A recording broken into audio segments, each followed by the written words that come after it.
할렐루야. 하나님의 크신 사랑이 이 새벽에 우리 가운데 가득한 줄 믿습니다. 오늘 우리는 요한복음 1장 43절로 51절의 본문을 통하여 생명의 만남과 사귐이라는 제목으로 하나님의 말씀을 함께 나누도록 하겠습니다. 인생은 만남의 연속입니다. 누구를 만나느냐에 따라서 그 인생이 바뀌는 경우를 우리 주위에서 또한 우리 자신도 많이 경험해 보았습니다. 여러분들도 한번 생각해 보십시오. 그때 그 사람을 만나서 내 인생이 달라졌어. 혹은 내가 그 사람을 만나지 말았어야 되는데 반대로 그 사람을 만나서 내 인생이 너무나도 힘들어졌어. 또는 내 인생이 너무나도 행복해졌어 라고 말할 수 있습니다. 한마디로 표현하면 감사하는 만남과 후회하는 만남이 있을 수 있다는 것입니다. 오늘 본문은 인생을 변화시키는 만남, 그러니까 죽음에서 생명으로 인도되는 만남이라고 할 수 있는 만남을 표현하고 있습니다. 허물과 죄로 죽은 자들이 생명의 구주 되시는 예수님을 만났기 때문입니다. 본문을 살펴보면 예수님을 만난 자들이 나옵니다. 43절에 이튿날에 예수께서 갈릴리로 나가려 하시다가 빌립을 만나 이르시되 나를 따르라 하시니, 그리고 46절에 나다나엘이 이르되 나사렛에서 무슨 선한 것이 날 수 있느냐, 빌립이 이르되 와서 보라 하시니라.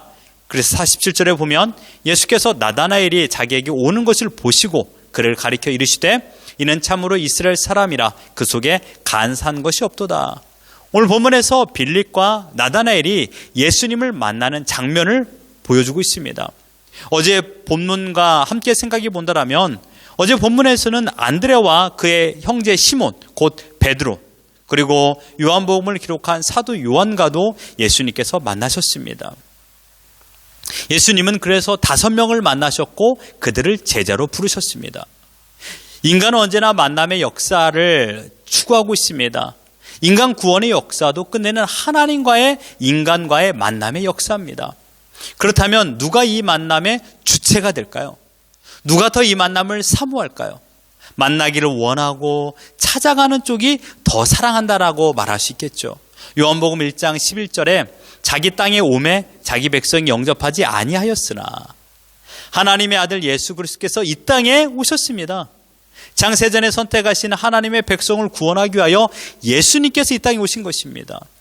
또한 인간은 본질상 하나님을 찾지 않습니다. 로마 3장 11절에 이 만남의 중요성을 깨닫는 자도 없고 하나님을 찾는 자도 없다라고 했습니다.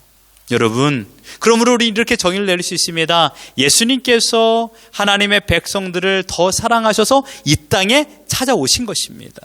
그리고 우리를 만나 주신 것입니다. 여러분, 제자들이 예수님을 찾아간 것이 아닙니다. 아무도 하나님을 찾아가서 만나는 사람은 없습니다. 다만 하나님이 우리를 찾아오십니다. 지금 5명의 제자들의 마음에 감동을 주셨고 그들로 하여금 예수님을 쫓을 수 있는 마음을 주셨으며 그 만남을 통하여 아름다운 교제를 예수님께서 허락하십니다. 성경의 역사는 하나님께서 하나님의 백성들을 찾아오시는 내용으로 일관되어 있습니다. 이스라엘의 시작이 되는 아브라함을 하나님께서 찾아오셔서 하나님의 백성 삼으셨습니다. 그리고 이삭, 야곱, 요셉, 모세, 다윗, 이들을 찾아오셔서 하나님의 사랑을 공급하여 주십니다. 찾아오심의 절정은 무엇일까요? 바로 예수님께서 사람의 몸을 입고 사람을 만나러 오신 것입니다. 하나님이 그냥 오시면 인간은 하나님을 뵐 수가 없습니다. 거룩하신 하나님을 만나는 그 순간 죄인된 인간은 모두 죽습니다. 하나님이 사람의 형상을 취하셔서 사람과 같이 되어 사람 가운데 오셨습니다. 그분이 누굴까요? 바로 우리 구주 예수 그리스도이십니다. 이제 예수님은 이 땅에 오셨고 제일 먼저 행하신 것은 제자들을 만나셨습니다. 이 만남은 생명의 만남이요, 어둠 속에 있던 자들을 건져주시는 만남입니다. 흑암 속에 있던 자들에게 생명의 빛이 만나 주셨던 것입니다. 어둠과 빛이 만나면 누가 이길까요? 여러분, 빛이 이깁니다. 어둠 속에 가리워진 것들이 빛으로 말미암아 모두 밝히 보이게 됩니다. 이 빛은 확대되어 어둠으로 가득 찬 방 안을 환하게 비춥니다. 어둠과 빛의 만남, 이것이 빛의 사귐이라고 말할 수 있습니다. 사도 요한이 기록한 요한일서 1장 2절과 3절을 보면 이 땅에 나타나신 바 된지라 이 영원한 생명을 우리가 보았고 증언하여 너에게 증언하여 너희에게 전하노니 이는 아버지와 함께 계시다가 우리에게 나타나신 바 된 이시니라. 우리가 보고 들은 바를 너희에게도 전함은 너희로 우리와 사귐이 있게 하려 함이니 우리의 사귐은 아버지와 그의 아들 예수 그리스도와 더불어 누림이라.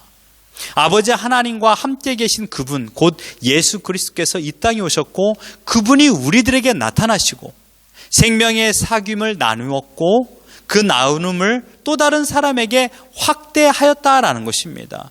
오늘 본문에서도 5 제자 중에 이러한 생명의 사귐이 확대되는 것을 보게 됩니다. 먼저는 안드레가 예수님을 만나게 되죠. 1차적으로 생명의 사귐이 시작됩니다. 그리고 자신의 형인 시몬, 그러니까 베드로에게 예수님을 소개합니다. 41절에 그가 먼저 자기의 형제 시몬을 찾아 말하되 우리가 메시아를 만났다고. 메시아는 번역하면 그리스도라. 가장 귀한 보석을 발견하고 그 보석을 가장 소중한 사람에게 소개하고 있습니다. 사귐의 연속이죠. 그 보석은 누굽니까? 예수 그리스도입니다. 안드레에게 가장 소중한 사람 누굴까요? 자기의 형인 시몬, 곧 베드로였습니다. 그리고 오늘 본문에서도 동일한 생명의 사귐과 이 사귐이 확대되는 것을 보게 됩니다. 빌립이 예수님을 만나게 됩니다. 그리고 동일하게 자기에게 가장 소중한 사람인 나다나엘에게 이 메시아를 소개합니다. 45절에 빌립이 나다나엘을 찾아 이르되 모세가 율법에 기록하였고 여러 선지자가 기록한 그 일을 우리가 만났으니 요셉의 아들 나사렛 예수니라.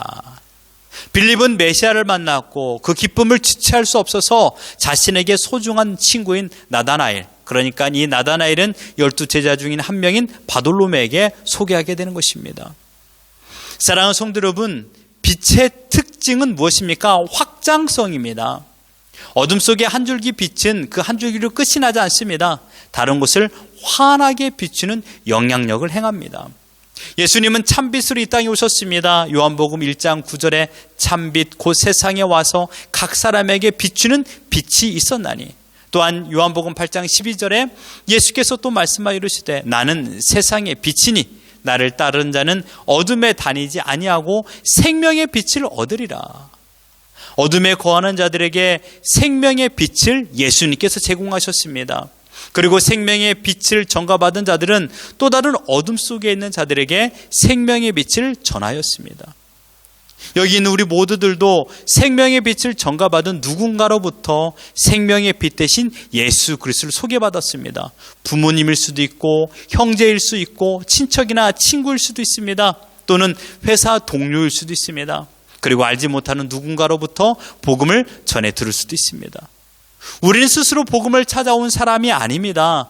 누군가로부터 전해 들은 것입니다. 이것이 빛의 확장성입니다. 이 빛이 확장됨으로 인하여 어둠은 사라지게 됩니다.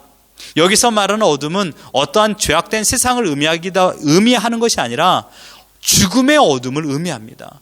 그 죽음의 어둠 속에서 생명을 증거받아 생명의 사귐을 나누게 된 것입니다. 안드레와 베드로 그리고 빌립과 나다나엘은 주님의 제자가 됩니다. 그리고 어떤 인생을 살게 됩니까? 사도행전 1장 8절에 예루살렘과 온 유대와 사마리아와 땅끝까지 이르러 내 증인이 되리라.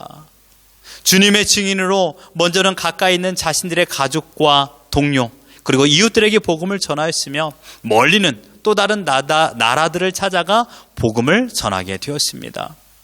세상은 여러분 정치로 바꿀 수가 없습니다. 세상은 물질이나 권력으로도 바꿀 수가 없습니다. 여러분의 가정의 평화를 어떠한 정치나 권력으로도 바뀌지 않습니다. 오직 복음만이 사람을 변화시키는 힘이 있습니다. 복음은 상태 변화를 만듭니다. 내 마음의 상태를 변화시킵니다. 내 영혼의 상태를 변화시킵니다. 결국은 나의 성질을 바꾸어 흑암의 권세 속에 있던 우리를 자기 아들의 나라의 백성으로 바꾸어 가십니다. 이 위대한 능력이 복음과의 만남을 통해서만 가능합니다. 사랑하는 성도 여러분, 여러분에게 전도하라는 말을 하는 것이 아닙니다. 전도하기 이전에 여러분이 먼저 복음, 곧 예수 그리스도를 정확히 만나셔야 됩니다. 복음을 정확히 알고 예수 그리스도를 정확히 알고 그리고 정확히 믿으셔야 됩니다. 먼저는 예수님과 깊은 사귐이 있어야 됩니다. 내가 얼마나 죄인이며 예수 그리스도의 죽음이 얼마나 위대한 희생인지, 또한 하나뿐이 없는 자기 아들을 죽이기까지 우리를 사랑하시는 아버지 하나님의 사랑이 얼마나 위대한지를 정확히 아셔야 됩니다. 정확히 알을 통하여 우리는 예수 그리스도의 생명의 빛이 우리에게로 전가됨을 깨닫게 됩니다. 이것이 변화입니다. 슬픔이 변해서 기쁨이 되고 눈물이 변해서 웃음이 되며 매일 원망과 불평의 사람이 감사와 기쁨의 사람으로 변하게 되는 것입니다. 왜 그렇습니까? 정치와 권력 때문이 아닙니다. 생명의 복음을 선물로 받았기 때문입니다. 안드레와 베드로가 그토록 사랑했던 배를 버리고 주님을 쫓을 수 있었던 이유는 배보다 더 소중한 예수 그리스도, 즉 생명을 만났기 때문입니다. 생명의 주님을 만남으로 우리에게 변화가 찾아오는 것입니다. 아직도 세상에 미련이 있고 아쉬움이 있습니까? 그렇다면 모든 것을 멈추고 다시금 예수 그리스도와 친밀한 교제를 다시 시작해야 됩니다. 주 예수보다 더 귀한 것이 없다라는 것을 바로 깨달아 알아야 됩니다. 저는 우리 하늘소망 장로교회 모든 성도님들이 예수님과의 친밀한 교제가 가득하기를 소망합니다. 주님으로 말미암아 기쁨이 충만하여 그 기쁨을 우리 자녀들에게 전해주는 것입니다. 빛의 전가죠. 내가 하나님과 화목함을 누리고 그 화목 속에 우리 자녀들을 초청하는 것입니다. 나의 기쁨 속에 하나님이 주신 기쁨 가운데 우리 자녀를 초청하여 함께 기쁨을 누리게 하는 것입니다. 이것이 바로 빛의 전가요, 생명의 전가요, 기쁨의 전가인 것입니다. 내가 받은 주님의 은혜를 우리 자녀들도 알게 해주는 것입니다. 이것이 살아있는 신앙교육입니다. 이것이 살아있는 전도가 됩니다. 이것이 생명의 사귐의 확대가 되는 것입니다. 오늘 여러분의 가정에서 또한 여러분의 일터에서 예수님과의 친밀한 인격적인 교제를 누리고 그 주님이 주시는 생명의 기쁨을 그들에게도 전해 주십시오. 그래서 여러분이 누렸던 그 기쁨을 그들에게도 확대하여서 그들도 그 기쁨을 누릴 수 있도록 여러분께서 증거하시면 됩니다. 먼저 여러분이 그 기쁨을 충만히 누리십시오. 그리고 그 기쁨을 옆 사람에게 전하는 것입니다. 이러한 복된 삶을 살아가는 우리 모두가 되기를 예수 그리스도 이름으로 축원합니다.